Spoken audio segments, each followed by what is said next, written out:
I still remember the exact moment everything changed.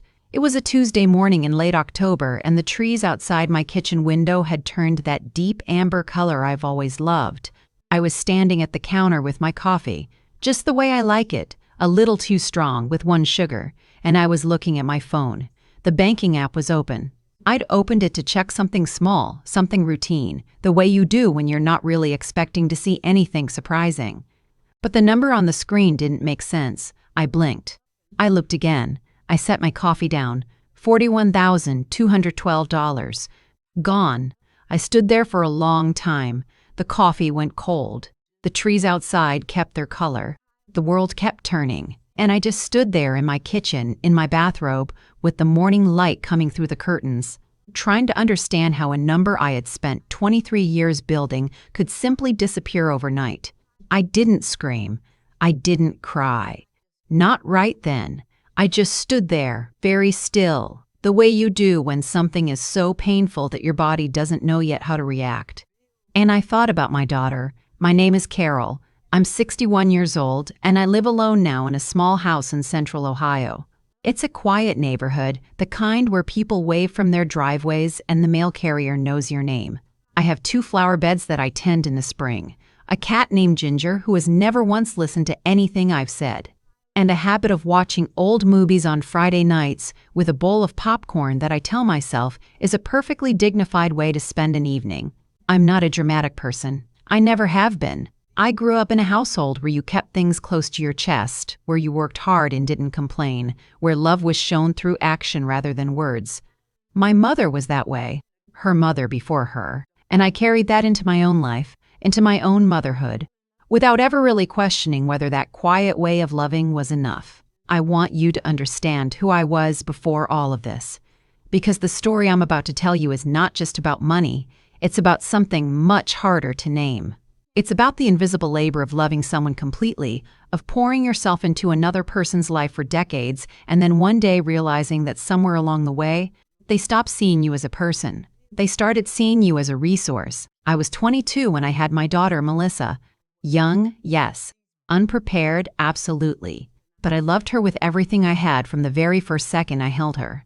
She had these dark eyes that looked too serious for a newborn and a little frown that made the nurses laugh. And I remember thinking, she's going to be something. She's going to be someone who figures things out. Her father, my husband Dennis, was a good man, a quiet man like me. He worked in manufacturing, drove an old truck, never asked for much. We weren't wealthy, but we were stable. And stability felt like luxury when you'd grown up watching your parents argue about the electric bill. Dennis and I had 13 good years together before he passed away from a heart attack at 38. Sudden, devastating, the kind of loss that reorganizes everything inside you without asking permission. Melissa was 15 when she lost her father. I was 37, suddenly alone, suddenly the only person standing between my daughter and a world that felt, in those months after Dennis died, very cold and very large. I went back to work full-time. I had been part-time at a medical billing office before, enough to help, not enough to carry us alone.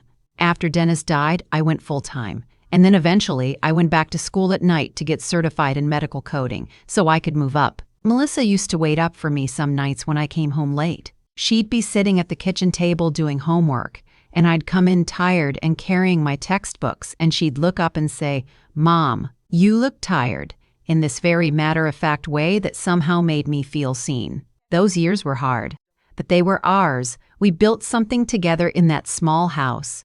A rhythm, a language, a way of being that was just the two of us. Saturday morning pancakes. Her music too loud upstairs. Her friends filling the kitchen with noise and laughter on Friday nights, while I pretended to be annoyed and secretly loved every second of it. Her graduation from high school when she walked across that stage and looked out into the auditorium and found my face first. Just for a second, just a quick look, but enough. And I cried the kind of tears you can't explain to someone who hasn't raised a child alone. I saved every dollar I could after that. Every single one, not for myself, not really. I mean, yes, there was some for retirement, some for emergencies, but in the back of my mind always was Melissa, her college fund, her future.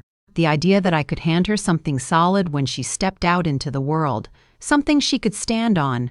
I drove a car for 11 years past the point where it made financial sense because I didn't want to touch her college savings. I didn't take vacations. I packed my lunch every day for 12 years. I wore the same winter coat for a decade because it still kept me warm and I couldn't justify the expense. People used to ask me if I ever did anything for myself, and I'd laugh and wave them off. But the truth is, I genuinely didn't mind. Providing for Melissa didn't feel like sacrifice. It felt like purpose, and she was worth it. She was brilliant and funny and a little headstrong, which I always thought was a good quality even when it drove me crazy. She graduated college with honors, got a job in marketing in Columbus, rented her first apartment, and I remember standing in her empty new apartment before the furniture arrived, watching her measure a wall for a bookshelf and thinking, we made it. We actually made it. For a few years after that, things were genuinely wonderful. She called me every Sunday. We went to dinner once a month. When I got the flu badly one winter, she drove 2 hours to bring me soup and stayed the weekend. She remembered small things, my favorite flowers, the name of my doctor, which TV shows I watched. She was present, she was caring, she was my daughter, and she felt, in those years, like my best friend. And then she met Brandon. I want to be careful here, because I've spent a long time examining my own feelings about Brandon, and I want to be honest. He wasn't a villain in some obvious way. He wasn't cruel or loud or threatening. He was charming, actually, the kind of charming that's easy to miss as something else entirely. He had an easy laugh and confident opinions, and a way of walking into a room like he already knew how everything in it worked. He and Melissa met at a work conference in 2018. By Christmas that year, she was talking about him constantly. By Valentine's Day, she was using the word love. By April, they had moved in together, which felt fast to me, but I kept that thought to myself because she was 30 years old and it wasn't my place. I tried to like Brandon. I really did. I had him and Melissa over for dinner 3 or 4 times in that first year, and I cooked proper meals, pot roast, lemon chicken, the kinds of things that take all afternoon. And I asked him questions and listened to his answers and tried to find the parts of him that Melissa loved so much. But there was something small and hard to name. It was the way he talked about money. Not loudly, not rudely, just constantly. The way he mentioned the salary of people he knew, the way he evaluated everything by its cost, the way he talked about investments and opportunity and playing the long game with a certainty that felt rehearsed. He had big plans. A lot of big plans, and none of them, as far as I could tell, had foundations. Once over dinner, he mentioned a real estate venture he was exploring. Something about buying distressed properties and flipping them. He talked about it for nearly 20 minutes while his food went cold. At the end, he looked at me and said, "Carol, you should really think about putting some of your retirement savings into something with growth potential. Sitting money is wasted money." I smiled and passed the bread basket. But something shifted in me that night, just a small shift, barely noticeable. The way a door moves in a draft before you realize a window is open somewhere. Over the next year, I noticed changes in Melissa. Gradual, quiet ones. The Sunday calls became less frequent. When we did talk, there was a new distance in her voice. Not coldness exactly, but distraction, like part of her attention was always somewhere else.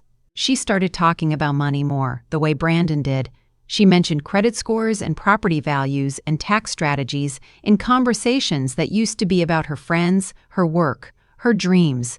I told myself it was just growing up, that people change when they build their lives with someone new, that it was natural. I told myself a lot of things. The first time she asked me for money, it was small. $500 for a car repair, unexpected, and she'd pay me back next month. And of course I said yes without blinking. The second time was $1,000. They were short on rent because Brandon's freelance check had been delayed. Again I said yes. Again she promised to pay it back. Again I didn't push. Looking back, I can see the pattern assembling itself.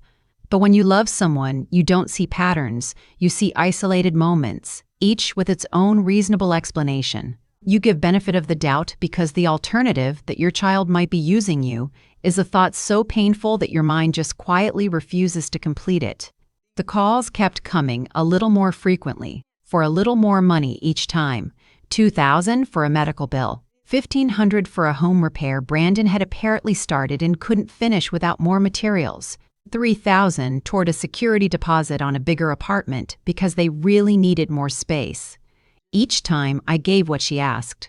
Each time she thanked me warmly, briefly, and then the conversation moved on. I noticed that she never mentioned paying me back anymore, not as a default. I had to bring it up, and when I did, there was always a reason, always a reasonable, plausible, slightly defensive reason why now wasn't a good time, why next month would be better, why the situation was more complicated than I understood. I started to feel something I didn't have a name for yet, not anger, not quite suspicion, something quieter and sadder than either of those.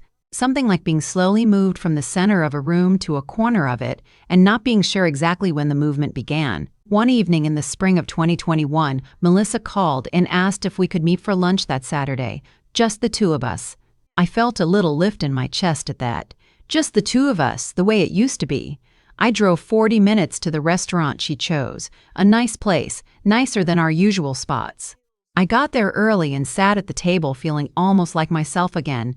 She arrived with Brandon. She didn't mention he'd be coming.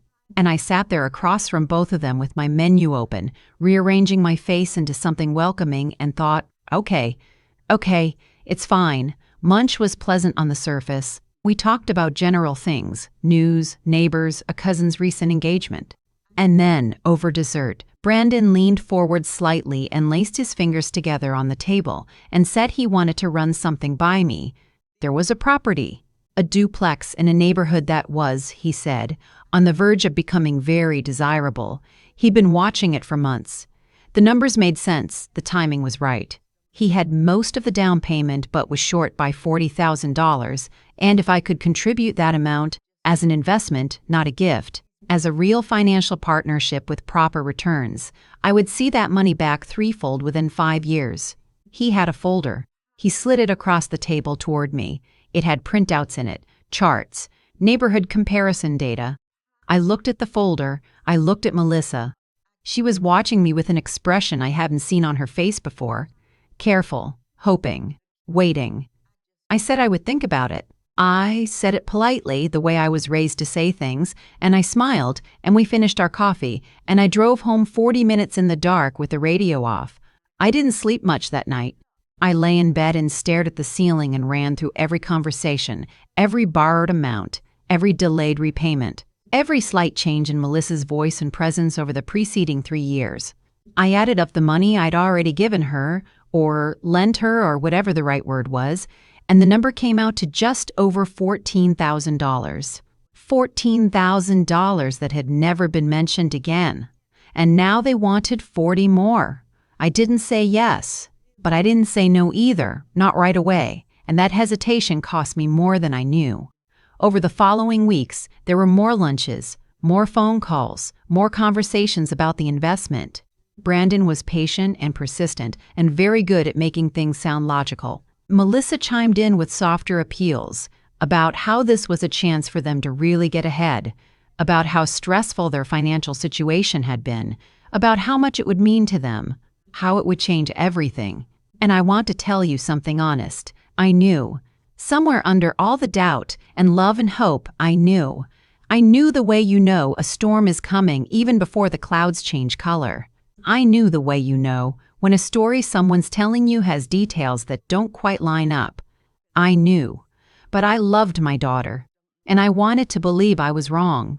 And I was afraid that if I said no firmly, if I drew a hard line in the sand, something in our relationship would crack, that she would choose Brandon over me, that I would lose her. So I made the worst mistake of my life. I said yes, not to the $40,000 they'd asked for. I told myself that at least that I was being measured, being careful. What I agreed to was a combined amount. I would transfer $30,000 from my savings account as an investment partner, with a handwritten agreement that Brandon drew up one evening at my kitchen table, witnessed by Melissa, signed by all three of us. A handwritten agreement. I still have it somewhere. I haven't been able to throw it away. The money went out of my account on a Friday morning in June of 2021. I watched the transfer complete on my phone and felt a complicated feeling I couldn't quite describe. something between generosity and dread, between hope and the quiet certainty that I had just done something I could not undo. After that, things were good for a while, or they seemed good. Melissa called more often. She and Brandon came to my house for a Sunday dinner in July, and it felt warm, felt like family. They showed me photos of the duplex. They talked about renovation timelines. I tried to be interested, tried to be encouraging, tried to believe in the thing I had paid into. By September, the calls slowed again. By November, I was initiating every conversation. By December, I was leaving voicemails that were returned 2 or 3 days later with brief texts. And when I asked about the property, about the investment, about the timeline, the answers were vague and shifting. There had been delays, contractors had fallen through, the market had moved.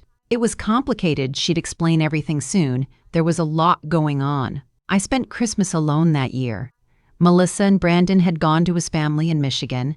She'd mentioned it only a week before, almost as an afterthought, and when I said I'd been planning on our usual dinner, she said they'd do something after the holidays. I said, of course, have a wonderful time. I hung up and stood in my kitchen for a long time looking at the Christmas lights I'd strung above the window. After the holidays came and went without a visit or even a rescheduled dinner, I did something I had been avoiding for months. I sat down with a notepad and I calculated every dollar I had given Melissa since she and Brandon got together. The car repair, the rent, the medical bill, the deposit, the smaller amounts in between that I'd half forgotten. The $30,000. It came to just over $47,000. I set the pen down and looked at the number and felt something cold move through me. I called Melissa the next day, not to confront, just to talk, just to hear her voice, just to feel some connection to my child who suddenly felt very far away. She answered, which surprised me a little. Her voice sounded distracted, but she was there. I asked how they were. I asked about the property. I asked gently, carefully, whether we might be able to settle on some kind of repayment timeline, even something small, just so I could plan around it. There was a long pause on the other end, and then she said something I have thought about almost every day since. She said, "Mom, I don't know why you're making this into something. You offered to invest. That's what you did. It's not like we owe you rent." I didn't say anything for a moment. I said, "I love you, Melissa." She said, "I know, Mom. I'll call you this weekend." She didn't call that weekend. The following months were the loneliest of my life. And I say that as a woman who has already weathered genuine loss, who buried her husband at 37 and raised a child alone and spent years quietly keeping everything together. But this loneliness was different. This loneliness had a particular quality to it, the quality of being invisible to someone who should see you most clearly. I went through my days at work and came home to my quiet house and tried to fill the evenings with things that mattered. I read, I tended my garden. I called old friends I'd let slip during the years when all my energy went toward Melissa and work. Some of those friendships came back to life more easily than I expected, warm and uncomplicated, and I held on to them like something precious. But late at night, in that particular stillness that comes at 2 in the morning when the whole neighborhood is asleep, I replayed everything, every conversation, every choice, every dollar. Every time I had sensed something wrong and told myself I was imagining it, I sat with the grief of it, not just the money, but what the money represented. All those years of packed lunches and worn-out coats and delayed vacations, all of that compressed into a number that had simply vanished, and more than the money, the daughter. My daughter who used to find my face in a crowd, who used to wait up for me at the kitchen table, who knew my favorite flowers. I was grieving her, I realized. Not because she had died, but because somewhere in the last few years, the person she'd been to me had quietly walked out a door I hadn't even noticed was open. That October, a full year after the transfer, I opened my banking app on a Tuesday morning to check something routine, and I saw that the account balance didn't look right. Not the savings account I'd emptied for Melissa, my checking account, the account with my direct deposit, the account connected to the card I used every day. There was a charge I didn't recognize. A large one, and then another, and another, and as I scrolled back through the previous 6 weeks, I found 17 transactions I had never made, totaling just over $11,000. Online purchases, a subscription service, a wire transfer to an account I didn't recognize. My hands were shaking as I called the bank. The representative was kind, patient. She walked me through the transactions one by one. While we were talking, I looked at my desk drawer, the drawer where I kept papers, the drawer where I realized with a sinking feeling, a piece of paper on which I had once, during a visit, written down my account number and routing number for Melissa when she was setting up a bill payment on my behalf. I had trusted her with my account information, and she had used it. I want to sit with that for a moment because I think it's important to be honest about how that realization felt. It wasn't like a slap, sudden and sharp. It was more like standing in a room that's been slowly filling with water, and finally looking down and realizing you're standing in water up to your knees. The sinking has been happening for a long time. The shock is just that you finally look down. I filed a fraud report with the bank. I changed every account number. I called and canceled things. The bank recovered some of it, not all, but some. And I sat with the paperwork spread across my kitchen table and understood, fully and finally, something I had been refusing to understand for 3 years. This had not been a series of difficult circumstances. This had been a pattern, and I had funded every step of it. I called Melissa. She answered on the 3rd ring, and I said, very calmly, very quietly, I know about the account. The pause that followed was different from all the other pauses. It was not distracted. It was not dismissive. It was the pause of someone who has been found out. Mom, she said, and then nothing. I need you to explain this to me, I said. I need to hear it from you. What followed was one of the hardest conversations of my life, and I'm going to tell you what happened in it because I think it matters. Because I think some of you have sat in similar rooms, holding similar phones, having similar conversations, and I want you to know that you are not alone in how terrible it feels. She didn't deny it. That was the first thing. She didn't try to convince me I was wrong. She was quiet for a long time, and then she said that things with Brandon had gotten very bad, that the property deal had fallen apart, that they owed money to people she wasn't comfortable naming, that she had been desperate and she hadn't known what else to do, and she knew it was wrong. She knew it, and she was sorry. She cried. Real tears, I think. Melissa was not a skilled performer, whatever else she had become. She was genuinely distressed, and I felt something move in me, that familiar pull, that old reflex of love that wanted to say it was okay, it was fine, we'd figure it out together. But I let the silence hold instead, because there's a moment, and I think a lot of mothers who are listening to this story will recognize it. There's a moment when you love your child so completely and yet you understand, with devastating clarity, that saying it's okay is not love. That absorbing the damage indefinitely is not love. That love which has no edges, no self-preservation, no lines that cannot be crossed. That kind of love isn't actually love. It's just self-erasure, and it helps no one. I said, I know you're sorry, Melissa. I believe you're sorry. I'm going to need some time, I said. I don't know how much time, but I need you to understand that what happened isn't something I can step past like it's nothing, and I need you to know that from now on, the person you come to when things are hard cannot be me. Not while things are like this. She asked if I was cutting her off. I said I wasn't cutting her off. I was creating some distance. There was a difference, and I hoped one day she'd understand it. We hung up. I sat in my kitchen in the quiet, and I let myself feel everything. The grief and the anger and the exhaustion, and underneath all of that, strange as it sounds, a small thing that felt almost like relief. The relief of having finally said the true thing. The relief of having put down a weight you've been carrying for so long that you'd forgotten it wasn't part of your body. That was the beginning of something different. I'm not going to pretend it was easy after that. It wasn't. There were weeks that were genuinely dark. Weeks where I questioned every instinct I'd ever had as a mother, where I went back through years of decisions wondering where I had gone wrong, what I could have done differently, whether I had somehow shaped the person Melissa had become. Mothers do that. We carry responsibility for our children's choices long after those choices stop being ours to make. But I had a friend, my oldest friend actually, a woman named Ruth who had known me since we were both 22 and newly married and living on the same street.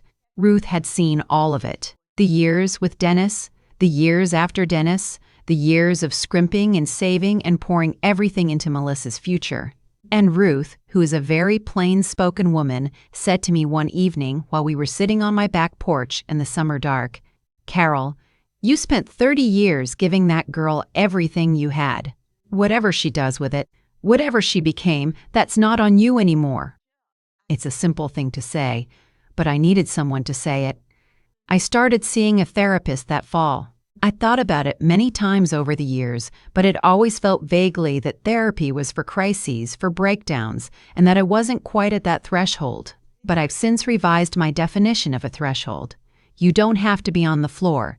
You don't have to be unable to function. You can be quietly suffering for years and still deserve to talk to someone. My therapist, a woman named Dr.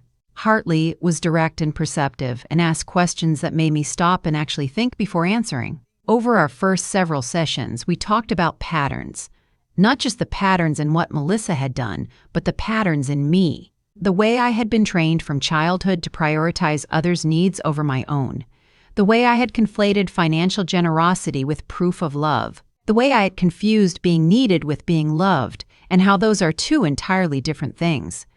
That last one stayed with me for a long time. Being needed is not the same as being loved.